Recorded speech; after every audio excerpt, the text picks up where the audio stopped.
Dieu a disposé chaque organe dans le corps, chacun avec sa particularité comme il l'a trouvé bon. Car s'il n'y avait en tout et pour tout qu'un seul organe, serait-ce un corps? En fait, les organes sont nombreux, mais ils forment ensemble un seul corps. C'est pourquoi l'œil ne saurait dire à la main « Je n'ai pas besoin de toi », ni la tête aux pieds « Je peux très bien me passer de vous ». Au contraire, les parties du corps qui nous paraissent insignifiantes sont particulièrement nécessaires. Celles que nous estimons le moins sont celles dont nous prenons le plus grand soin.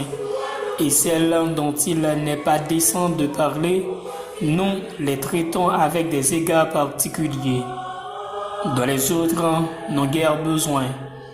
Dieu a disposé les différentes parties de notre corps de manière à ce qu'on honore davantage celles qui manquent naturellement d'honneur.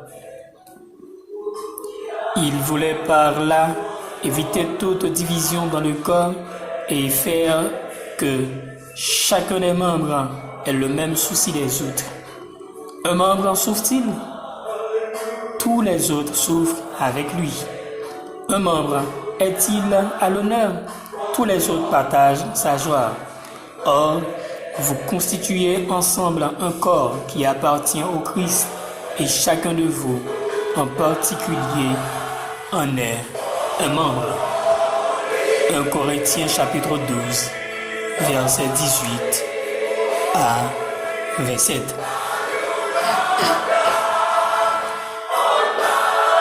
Dans cette lecture, on va essayer de faire ensemble une vision d'ensemble. On va parler aussi à propos de l'œuvre du Seigneur. On va essayer de toucher aussi deux points de départ importants et on va voir pourquoi chacun de nous est interpellé. Dans une ville d'Europe, plusieurs ouvriers étaient occupés à construire un grand immeuble. Un visiteur qui passait fortuitement par là, sans savoir quel édifice on allait construire, demande à l'un des artisans: « Que faites-vous ici ?» « Oui, que faites-vous ici ?» Le premier répond pour dire que « Je suis maçon, je construis un mur. » Un autre souligne pour dire « Je suis tailleur de pierre. Je suis justement en train de façonner une statue. » Et la troisième personne regarda le visiteur en souriant et dit « Je suis qu'un simple homme à tout faire, mais je participe à la construction d'une grande cathédrale. » Les trois réponses étaient toutes justes. Elles différaient pourtant sensiblement l'une de l'autre. Les différences résultent moins du type de métier, mais plutôt de l'intimité de leur implication intérieure au travail et au bâtiment qu'ils construisaient. Le troisième ouvrier avait manifestement une implication plus profonde à son ouvrage que les autres. Il avait une vision globale. C'est pour cette raison qu'il dit « Je participe à la construction d'une grande tabernacle ». En Luc 19, le verset 13, le Seigneur Jésus adresse à ses serviteurs cette demande: « Trafiquez jusqu'à ce que je vienne ». Une mission qui est confiée à chacun d'entre nous. Le Seigneur a une grande œuvre sur la terre et nous demande à tous d'y participer. C'est la moisson du Seigneur selon Matthieu 9, le verset 38. Et il souligne en Matthieu chapitre 20, le verset 1er, que nous travaillons dans la vigne. Il s'agit du labourage de Dieu et de l'édifice de l'homme Dieu, selon 1 Corinthiens chapitre 3, le verset 9. C'est aussi l'œuvre du Seigneur, selon 1 Corinthiens 16, le verset 10. Nous sommes compagnons d'œuvre pour le royaume de Christ, selon Colossiens chapitre 4, le verset 1er. L'expression œuvre du Seigneur est bien connue de nombreux lecteurs de la Bible, quoiqu'elle ne se trouve que 2 fois dans le Nouveau Testament, en 1 Corinthiens 15, 58 et 1 Corinthiens 16, verset 10. L'œuvre du Seigneur ne se fait pas seulement loin de nous. L'œuvre du Seigneur ne se fait pas seulement que par des autres. L'œuvre du Seigneur est une activité qui concerne chacun de nous directement. 2 points de départ importants. Pour une collaboration dans l'œuvre du Seigneur, il y a 2 conditions. Oui, 2 conditions primordiales.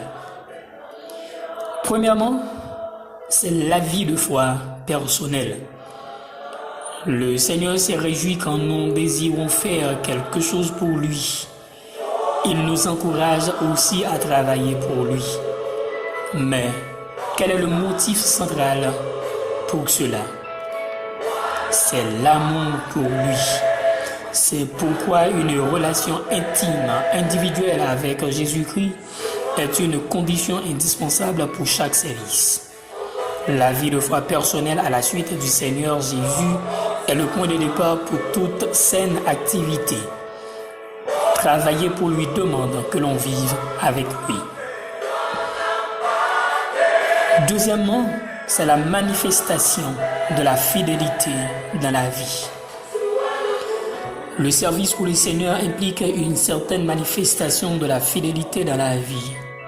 Cela ne veut pas dire qu'un jeune converti ne puisse aussitôt témoigner pour son Sauveur, mais cela signifie sûrement que nous avons à manifester la fidélité dans les tâches quotidiennes avant que le Seigneur nous confie des missions dans son œuvre.